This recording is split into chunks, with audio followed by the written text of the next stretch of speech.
कोल्हापुरातील नंगिवली तालीम चौकाजवळील पाण्याचा खजिना ओव्हरफ्लो झाल्यानं लाखो लिटर पाणी वाया गेलं।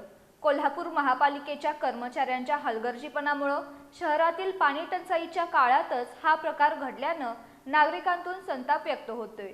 इथल्या हलगर्जीपणा करणाऱ्या कर्मचाऱ्यांवर कारवाई करण्याचा इशारा महापालिका प्रशासनानं दिलाय। कोल्हापुरातील नंगिवली तालीम चौक परिसरात पाण्याचा खजिना आहे।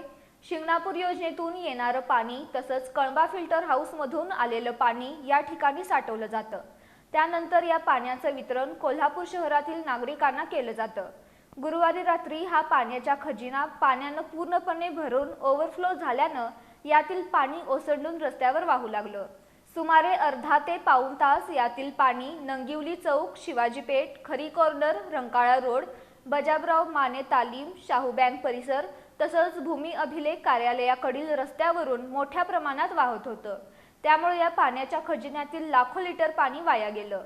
कोल्हापूर शहरात सध्या पाण्याची टंचाई निर्माण झाली आहे। अशा परिस्थितीमध्ये हा प्रकार घडल्यानं नागरिकांतून संताप व्यक्त झाला।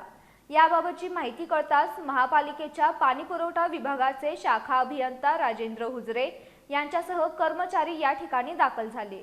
काही वेळानंतर खटाटोप करून कर्मचाऱ्यांनी इथल्या पाण्याच्या पाईपचे व्हॉल्व बंद केले। हा प्रकार समजताच या ठिकाणी नागरिकांनी मोठी गर्दी केली होती। कंत्राटदारांकडून पुरवलेल्या 2 कर्मचाऱ्यांची या ठिकाणी नियुक्ती करण्यात आली।